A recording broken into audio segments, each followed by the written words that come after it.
بسم اللہ الرحمن الرحیم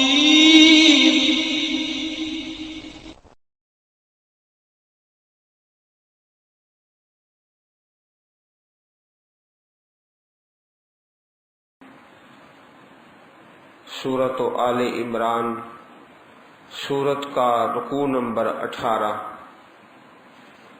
آیت نمبر 172 سے بیان شروع ہو رہا ہے۔ الذین استجابوا للہ والرسول من بعد ما اصابهم القرح للذین احسنوا منهم واتقوا اجر عظیم۔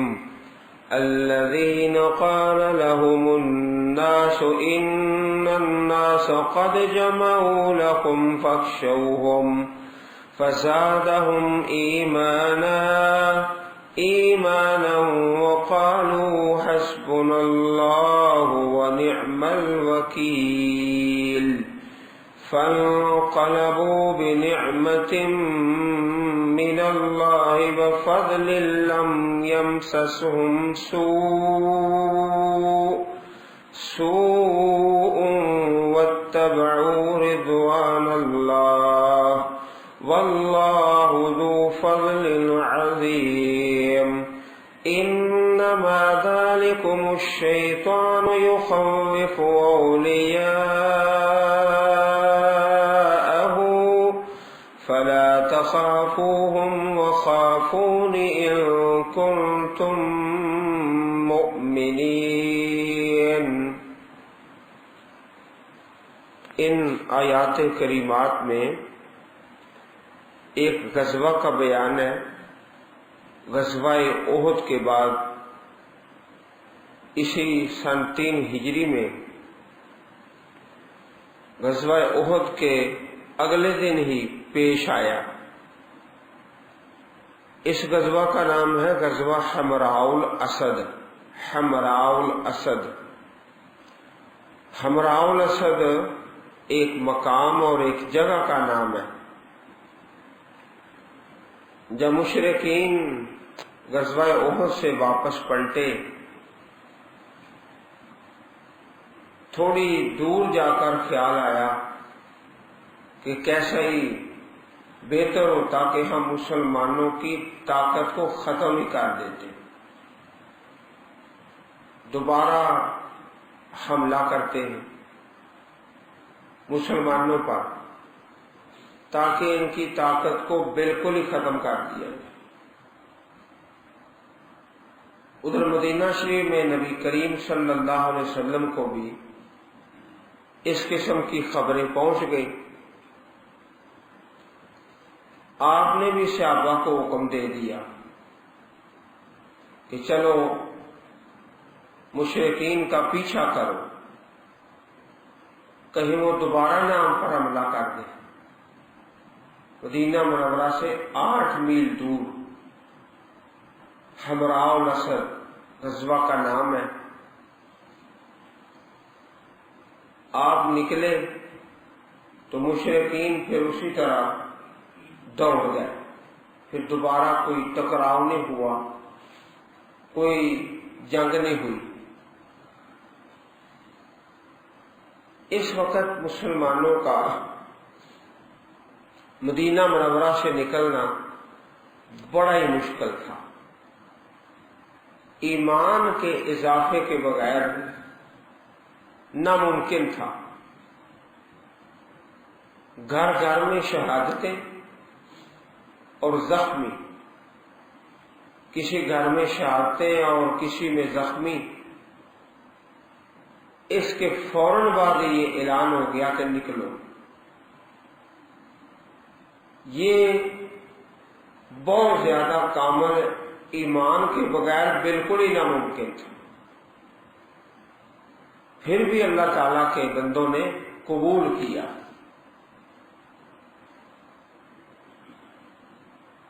ابھی قرآن مجید کا درس ہو رہا ہے، سبق ہے۔ سبق کے بعد چھٹی ہو جائے، گھروں کو چلے جائیں، ٹھیک 1 گھنٹہ بعد پھر سب کو کال پہنچ جائے کہ دوبارہ آ جاؤ، جماعت میں درس ہو رہا ہے، تو آنے والے آپ خود ہی سوچ لیں کتنے ہوں گے۔ کوئی زخمی نہیں، کوئی شہادت نہیں، کوئی قتل نہیں، بس تھوڑا سا وقت ہی قربان کرنا۔ پھر آپس میں ٹیلی فون پہ رابطے، استاد محترم نے کیوں بلایا ہے، کیا وجہ ہے، کیا سبب ہے، ابھی تو ہم چھٹی کر کے آئے۔ یہ کام ایمان کے تکمیل کے بغیر نہیں ہوتے۔ الذین استجابوا للہ والرسول، وہ لوگ جنہوں نے قبول کر لیا اللہ تعالیٰ کی بات کو اور رسول اکرم صلی اللہ علیہ وسلم کی بات کو، من بعد ما اصابہم القرح، اس کے بعد کہ پہنچے ان کو زخم، شہداء اور زخمی، للذین احسنوا منہم واتقوا، ان لوگوں کے لیے جنہوں نے ان سے احسان کیا اور وہ متقی بن گئے، اجر عظیم، اجر ہے بہت بڑا، اجر بہت بڑا ہے۔ کتنا بڑا احسان ہے کہ ابھی شہادتوں سے اور زخمیوں سے فارغ نہیں ہوئے، دوبارہ اعلان ہو گیا نکلو، اجر بہت بڑا ہے۔ الذین قال لهم الناس، وہ الذین صحابہ کرام ایمان والے جن کے لیے لوگوں نے کہا، الناس، یہاں قال لهم الناس سے مراد دین دشمن،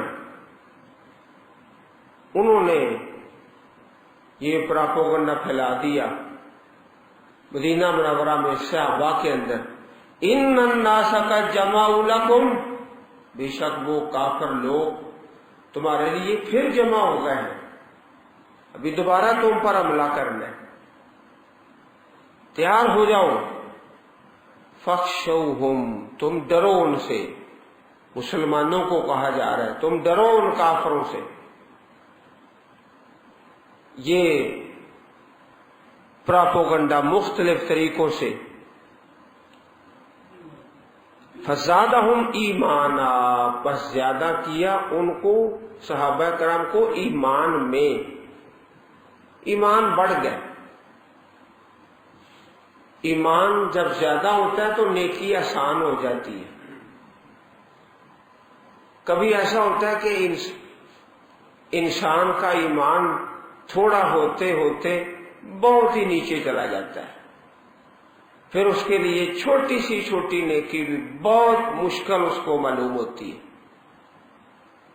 ایمان زیادہ ہو گیا، وقالوا حسبنا اللہ، انہوں نے کہا اللہ ہمیں کافی ہے، ونعم الوکیل، اور بہت اچھا کارساز ہے۔ حسبنا اللہ ونعم الوکیل، بڑی پیاری دعا ہے۔ صحیح بخاری شریف میں حدیث ہے، حضرت عبداللہ ابن عباس رضی اللہ تعالی عنہ بیان فرماتے ہیں کہ یہی کلمہ حسبنا اللہ ونعم الوکیل حضرت ابراہیم علیہ السلام نے اس وقت کہا تھا جب انہیں آگ میں ڈالا گیا،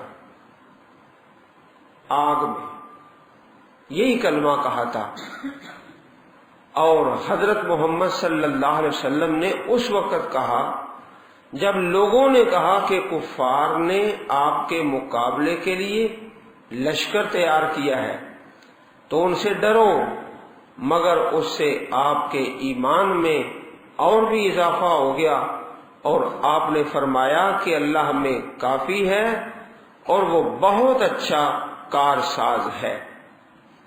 صحیح بخاری کتاب و تفسیر حدیث نمبر 4563، بڑے مشکل حالات میں یہ دعا پڑھنی چاہیے، حسبنا اللہ و نعم الوکیل، اللہ ہم میں کافی ہے، بڑا اچھا مددگار ہے۔ اسی طرح صحیح بخاری شریف میں ایک دوسری حدیث پاک ہے، نبی کریم صلی اللہ علیہ وسلم نے اما جی عائشہ رضی اللہ تعالی عنہا سے حدیث مروی ہے کہ حضرت عروہ جو اما جی عائشہ کے بھانجے تھے، ان کو فرمایا تیرے باپ زبیر اور ابو بکر ان لوگوں میں تھے جن کا اللہ تعالیٰ نے اس آیت کریمہ میں ذکر فرمایا، الذین استجابوا للہ والرسول۔ نبی کریم صلی اللہ علیہ وسلم جب احد کے دن بہت زیادہ مشقت میں تھے اور مشرکین واپس چلے گئے، تو آپ کو خدشہ لاحق ہوا کہ کہیں دوبارہ واپس نہ آ جائیں۔ آپ نے اعلان کیا من یذهب فی اثرہم، کون ہے جو ان کے تعاقب میں جائے؟ تو آپ کے اس ارشاد پر 70 صحابہ رضی اللہ عنہم نے لبیک کہا،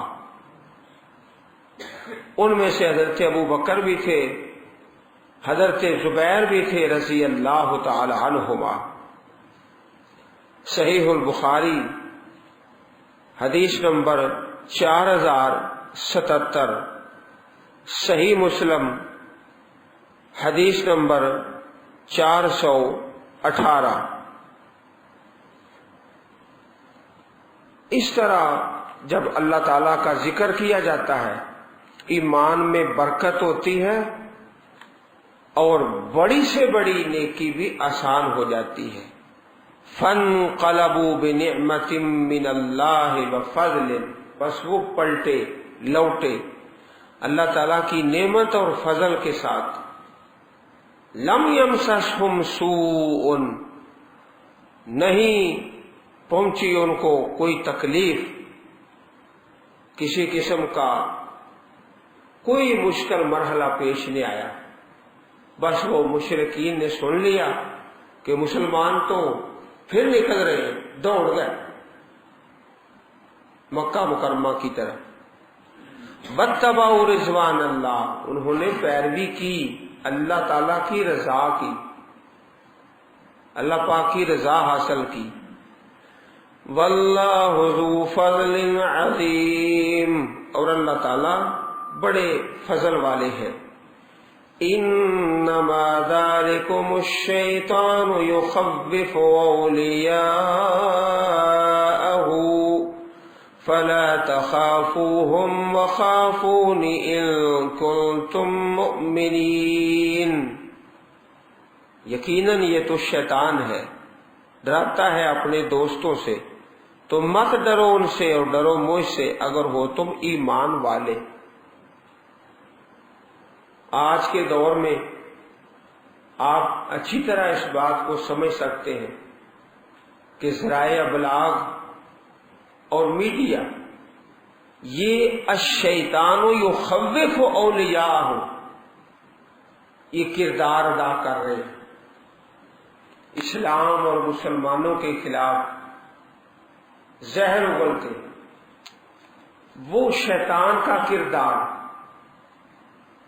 ان حالات میں بھی جب یہ غزوہ حمراء الاسد تھا، کچھ منافق اور کچھ کفار باتیں بنا بنا کے کہ جی ڈر جاؤ کافروں سے، بڑا سخت تم پہ حملہ ہوگا، یہ ہوگا وہ ہوگا، پورا پروپیگنڈا کر رہے تھے، لیکن وہ سارے کا سارا ہی ناکام ہو گیا۔ تو یہ باتیں بنانے والے شیطان تھے، آج بھی ہیں، جو کافروں کی صفتیں، کافروں کی تعریفیں، کفار میں یہ خوبی ہے، کافر ملکوں میں یہ وصف ہے، یہ ہے انما ذالکم الشیطان یخوف اولیاءہ، ان سے مت ڈرو، مجھ سے ڈرو، ان کنتم مؤمنین، اگر ہو تم ایمان والے۔ ایمان کامل صحیح.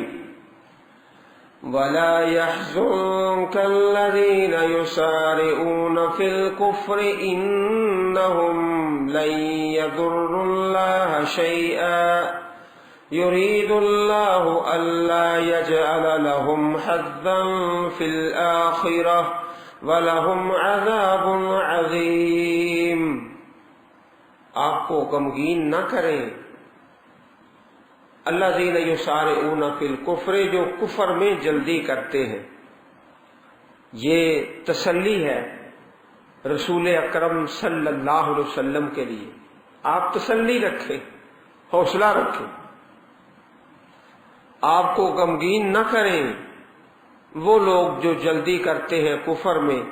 بے شک وہ ہرگز نہیں نقصان پہنچائیں گے اللہ تعالیٰ کو کچھ بھی. یرید اللہ اللہ یجعل لہم حظا فی الآخرہ، اللہ چاہتا ہے کہ نہ بنائے ان کے لیے کوئی حصہ آخرت میں. دنیا میں وہ اس طرح کے کردار اور اعمال پیش کر رہے ہیں. خسر الدنیا والآخرہ وَلَهُمْ عَذَابٌ عَظِيمٌ، اور ان کے لیے بہت بڑا عذاب ہے. ان الذين اشتروا الكفر بالایمان لن يضروا الله شيئا ولهم عذاب علیم. بے شک وہ لوگ جنہوں نے خریدا کفر کو ایمان کے بدلے ہرگز نہیں وہ نقصان پہنچائیں گے اللہ تعالیٰ کو کچھ بھی، اور ان کے لیے دردناک عذاب ہے. وَلَا يَحْسَبَنَّ الَّذِينَ كَفَرُوا أَنَّمَا نُمْلِي لَهُمْ خَيْرٌ لِأَنفُسِهِمْ إِنَّمَا نُمْلِي لَهُمْ لِيَزْدَادُوا إِثْمًا وَلَهُمْ عَذَابٌ مُهِينٌ. اور نہ گمان کریں وہ لوگ کفروا جنہوں نے کفر کیا. انما نملی لہم، یقیناً ہم مہلت دیتے ہیں ان کے لیے، خیر لانفسہم، کہ یہ کوئی بہتر ہے ان کے لیے. جو مہلت مل رہی ہے اس کو ہرگز اپنے حق میں بہتر نہ سمجھیں. انما نملی لہم، ہم تو ان کو مہلت دے رہے ہیں لیزدادوا اثما، تاکہ وہ گناہ میں زیادہ ہو جائیں. اس مہلت کو اور تدریج کو اپنے حق میں وہ بہتر نہ سمجھے. وَلَهُمْ عَذَابٌ مُهِينٌ، اور ان کے لیے عذاب ہے رسوا کرنے والا. ما كان الله ليذر المؤمنين على ما أنتم عليه حتى يميز الخبيث من الطيب وما كان الله ليطلعكم على الغيب ولكن الله يجتبي من رسله من يشاء فآمنوا بالله ورسله وإن تؤمنوا وتتقوا فلكم أجر عظيم. ما كان اللہ، نہیں ہے اللہ تعالی لیذر المؤمنین، کہ چھوڑ دے مومنوں کو، علی ما انتم علیہ، جس پر تم ہو، حتیٰ کہ یمیز الخبیث من الطیب، وہ الگ کر دے خبیث کو، ناپاک کو، من الطیب، پاک سے. اللہ تعالیٰ ایک حالت میں نہیں چھوڑے گا کہ مسلمان اور منافق آپس میں ملے جلے رہے، نہیں، تمیز ہو جائے گی، الگ الگ ہو جائیں گے. منافق الگ ہو جائیں گے، الخبیث من الطیب.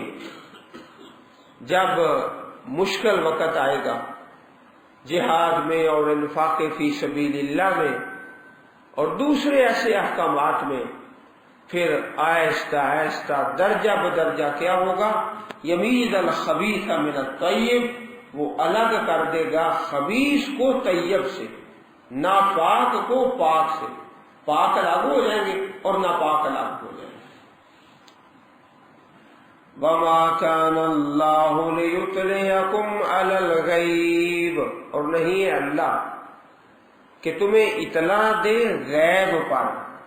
اللہ تعالیٰ تمہیں غیب کے خزانوں سے نہیں بتا سکتا یہ مومن ہے اور یہ منافق ہے۔ یہ اللہ تعالیٰ کی شان نہیں، اللہ پاک کی یہ سنت نہیں، بلکہ اعمال سے ان کو الگ الگ کر دیا جائے گا، نام نہیں بتائے جائیں گے، یہ لسٹ ہے مسلمانوں کی اور یہ فہرست ہے منافقین کی، ایسا نہیں ہوگا غیر کے خزانوں سے کوئی فرشت آ جائے، نہیں۔ وَلَٰكِنَّ اللَّهَ يَجْتَبِي مِن رُّسُلِهِ مَن يَشَاءُ، لیکن اللہ تعالیٰ چن لیتا ہے اپنے رسولوں سے جس کو چاہتا ہے۔ اللہ تعالیٰ اپنے پیغمبروں میں سے جسے چاہے بتا دیتا ہے کہ یہ مومن ہے، یہ منافق ہے، لیکن عام لوگوں کو اور امتوں کو ایسی نشانی نہیں بتائی جاتی کہ ساری لسٹ آ جائے، فہرست آ جائے، نہیں، بلکہ اعمال سے اور مختلف مواقع سے امتحان لے کے الگ الگ کر دیا جائے گا۔ لِيُطْلِعَكُمْ عَلَى الْغَيْبِ وَلَٰكِنَّ اللَّهَ يَجْتَبِي مِن رُّسُلِهِ مَن يَشَاءُ فَآمِنُوا بِاللَّهِ وَرُسُلِهِ، پس ایمان لاؤ اللہ تعالیٰ پر اور اس کے رسولوں پر۔ اللہ تعالیٰ پر ایمان لاؤ اور اس کے رسولوں پر، جو بتا دیں، جو فرما دیں۔ وَإِن تُؤْمِنُوا وَتَتَّقُوا فَلَكُمْ أَجْرٌ عَظِيمٌ، اگر تم ایمان لاؤ اور متقی بن جاؤ تو تمہارے لیے اجر ہے بہت بڑا۔ قرآن کریم میں بار بار اس بات کے متعلق اللہ تعالیٰ نے نبی اکرم صلی اللہ علیہ وسلم کے بارے میں یہ ارشاد فرمایا، قُلْ لَا أَقُولُ لَكُمْ عِندِي خَزَائِنُ اللَّهِ، میں نہیں کہتا کہ میرے پاس اللہ کے خزانے ہیں، وَلَا أَعْلَمُ الْغَيْبَ، نہ میں کو غیب جانتا ہوں، غیب کے خزانے اللہ احکم الحاکمین کے پاس ہیں۔ وَلَا يَحْسَبَنَّ الَّذِينَ يَبْخَلُونَ بِمَا آتَاهُمُ اللَّهُ مِن فَضْلِهِ هُوَ خَيْرًا لَّهُم بَلْ هُوَ شَرٌّ لَّهُمْ سَيُطَوَّقُونَ مَا بَخِلُوا بِهِ يَوْمَ الْقِيَامَةِ وَلِلَّهِ مِيرَاثُ السَّمَاوَاتِ وَالْأَرْضِ وَاللَّهُ بِمَا تَعْمَلُونَ خَبِيرٌ، اور نہ گمان کریں وہ لوگ جو بخل کرتے ہیں اس چیز کے ساتھ جو اللہ نے ان کو دی اپنے فضل سے کہ وہ کوئی ان کے لیے بہتر ہے۔ بخل کو اپنے حق میں بہتر نہ سمجھیں، بل هو شر لهم، بلکہ یہ برائی ہے ان کے لیے جو اللہ تعالیٰ کے فضل کو چھپا چھپا کے رکھ رہے۔ سَيُطَوَّقُونَ مَا بَخِلُوا بِهِ يَوْمَ الْقِيَامَةِ، ان قریب ان کو طوق پہنائے جائیں گے جو انہوں نے بخل کیا قیامت کے دن، اور اللہ ہی کے لیے وراثت ہے آسمانوں اور زمین کی، اور اللہ تعالیٰ جو تم کرتے ہو خبیر، اس کی خبر رکھنے والا ہے۔ اپنے حق میں کوئی بہتر نہ سمجھیں کہ ہم یہ بخل کریں گے تو ہمارے لیے یہ کوئی خیر کا پہلو ہوگا، بلکہ پیارے رسول صلی اللہ علیہ وسلم کی پیاری حدیث ہے صحیح البخاری شریف میں اور دوسری حدیث کی کتابوں میں، حضرت ابو ہریرہ رضی اللہ تعالی عنہ حدیث کے راوی ہیں، نبی کریم صلی اللہ علیہ وسلم نے ارشاد فرمایا، من آتاہ اللہ مالا فلم یؤدِ زکاتہ، اللہ تعالیٰ نے جس کو مال دیا اور اس کی زکوٰۃ اس نے نہ دی، زکوٰۃ ادا نہیں کی، مُثِّلَ لَهُ مَالُهُ شُجَاعًا أَقْرَعًا، تو اس کا یہ مال اس کی شکل بنا دی جائے گی گنجے سانپ کی، گنجا سانپ، لہو زبیبتان، اس کے اوپر دو نشان ہوں گے، یطوقہ یوم القیامہ، یہ سانپ ہی اس کے گلے میں توق پہنا دیا جائے گا۔ سانپ یاخذ بلحظمتیہ یعنی بشدقیہ، وہ اس کو پکڑے گا، اس کو کاٹے گا، ڈنگ لگائے گا اور کہے گا انا مالو کا انا کنزو کا، میں تیرا مال ہوں، میں تیرا خزانہ ہوں۔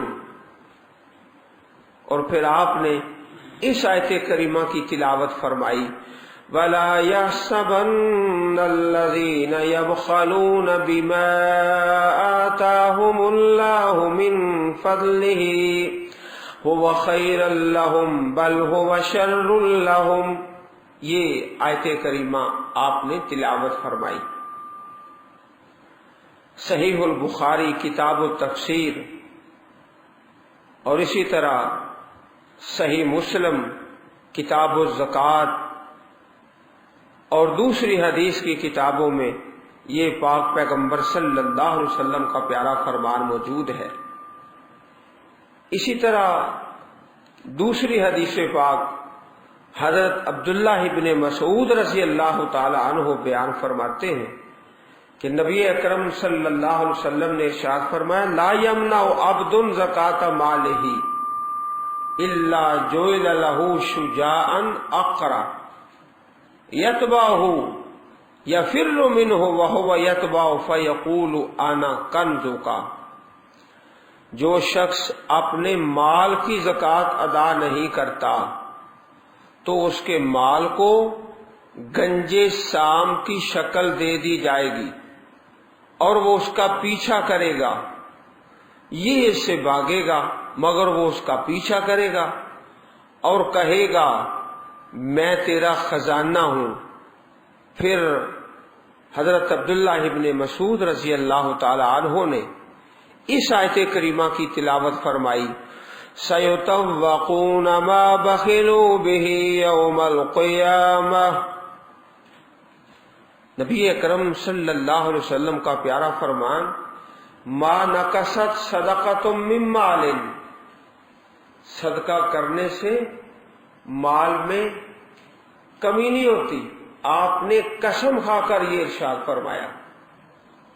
عزیز بھائیوں، ایک ہی چیز ہے، کوئی اپنے مال کو خرچ کر کے اللہ تعالیٰ کے ہاں بلند درجات کو پا لیتا ہے اور کوئی اسی وجہ سے جہنم کا ایندھن بن جاتا ہے۔ جیسے قرآن کریم کے متعلق آپ نے ارشاد فرمایا، کتاب ایک ہے، ان اللہ یرفع بہذا الکتاب اقواما، اللہ تعالیٰ اس کتاب کے ذریعے کچھ لوگوں کو بلندی عطا فرماتا ہے، وہ خیر کے، بھلائی کے اور نیکیوں کے اور حسنات کے درجات پر فائز ہو جاتے ہیں اسی اللہ کی کتاب کے ذریعے۔ جو ایمان لاتے ہیں، پڑھتے ہیں، سمجھتے ہیں، عمل کرتے ہیں اور آگے پہنچاتے ہیں، وَيَزَعُ بِهِ آخَرِينَ، اور اسی کتاب کے ذریعے ہی اللہ تعالیٰ بہت سے لوگوں کو پستی کی گہرائیوں میں ڈال دیتے ہیں۔ جن کے ایمان میں نقص ہے، پڑھنے میں، سمجھنے میں، عمل کرنے میں، آگے پہنچانے میں، تمام حقوق کے اندر کوتاہی۔ جیسے اللہ تعالیٰ کی کتاب کے شروع میں نہیں ہم پڑھتے، یضل بہ کثیرا ویہدی بہ کثیرا، اسی کے ساتھ ہی ہدایت مل رہی ہے اور اسی کے ساتھ ہی گمراہی مل رہی ہے۔ جو ہدایت دینا چاہتا ہے اس کو ہدایت مل جاتی ہے۔ اسی طرح مال کے متعلق فرمایا کہ کچھ لوگ اس سے اپنی دنیا آخرت بہتر بنا لیتے ہیں جو اللہ کے راستے میں خرچ کرتے ہیں، اور دوسرے اسی مال کے ذریعے اپنی دنیا آخرت کو تباہ و برباد کر لیتے ہیں۔ اللہ پاک ہم سب کو قرآن کریم پڑھنے اور سمجھنے اور عمل کرنے کی توفیق عطا فرمائے، آمین یا رب العالمین۔ اللہم اجعل القرآن العظیم ربیع صدورنا ونور قلوبنا اے اللہ ہم سب کو اپنی پاک کتاب کی سچی محبت نصیب فرما، آمین یا رب العالمین۔